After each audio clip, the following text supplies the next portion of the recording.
inevitable.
Let me make this clear.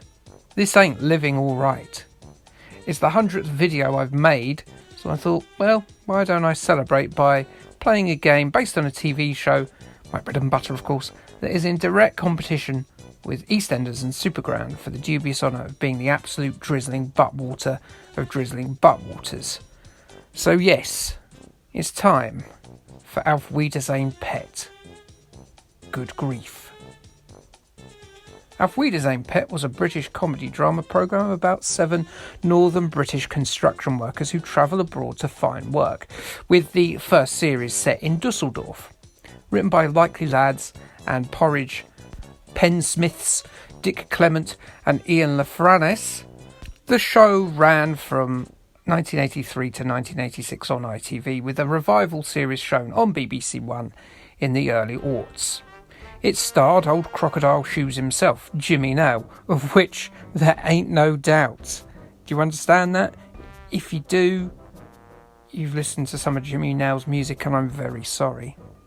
Along with him, there was Inspector Morse's sidekick, Kevin Whately, Indiana Jones' favourite murder victim, Pat Roach, and Tim Healy, the father of 1975's frontman Matthew Healy. And let's not forget, of course, schlubby Peter Pettigrew himself, Timothy Spall.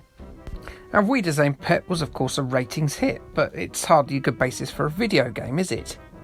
It was, after all, just a gang of northern builders getting drunk on German beer and falling out with each other in a European country.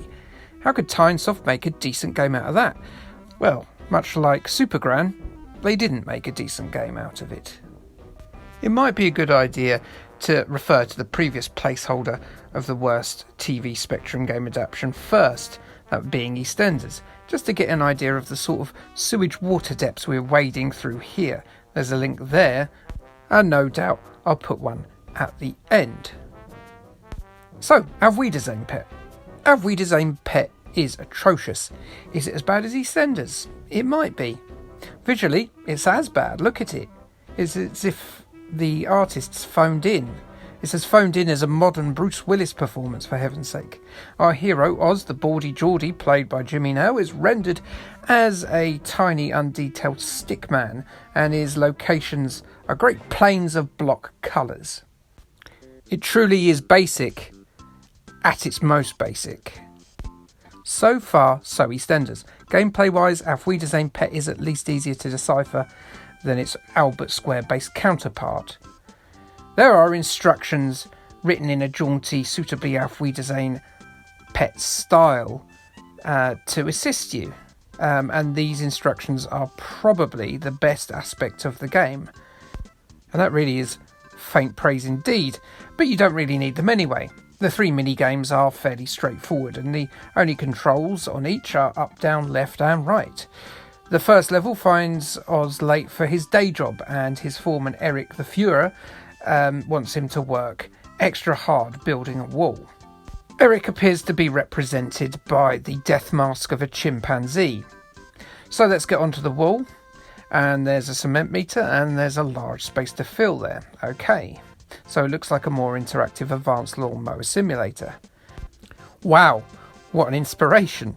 So let's fill the screen. Be careful not to brick up the cloned chimp masks and avoid those trowels that are falling. Honestly, health and safety standards on this building site are low tier at best. And also, don't fall off more than 1 brick height because, well, poor old Jimmy now will do himself a cropper. And that will be your case of death. And it's not because it's tricky to work out what's happening. You will fall off of the wall. Look at it. It's not hard to work out what you have to do. What it is because the controls work when they want to. This here is the aspect of the game where the game fails the most. In every single one of the mini games that represent this title, the controls are the same, woolly and unresponsive. It is absolutely infuriating. But don't worry, the controls won't preclude you from seeing the later levels. Win or lose, you move on to the second level regardless.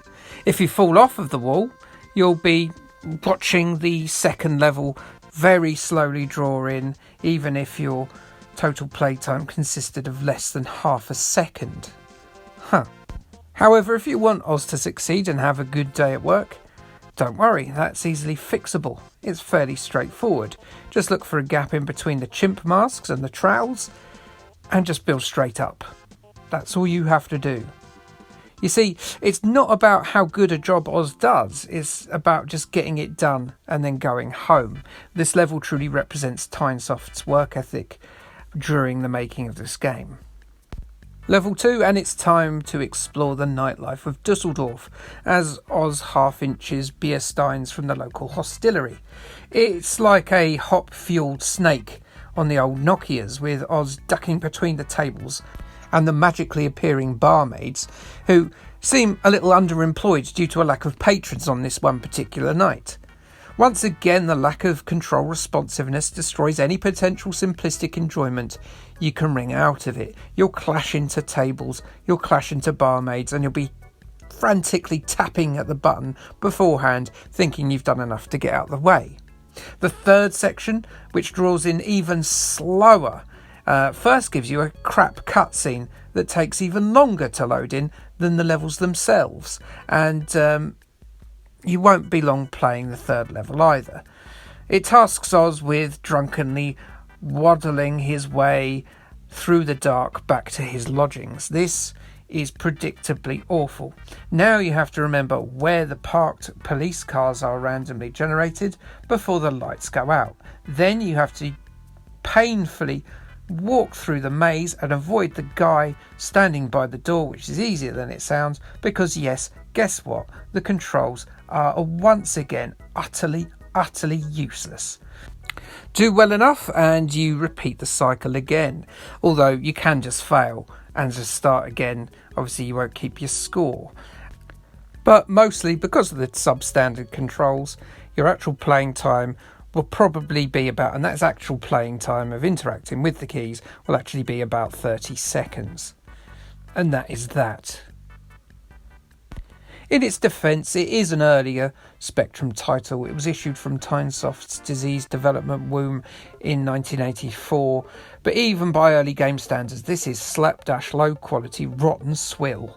The control responsiveness just flat out murders any enjoyment you could glean from this game, and it's so poorly presented. Why do you want to carry on playing it?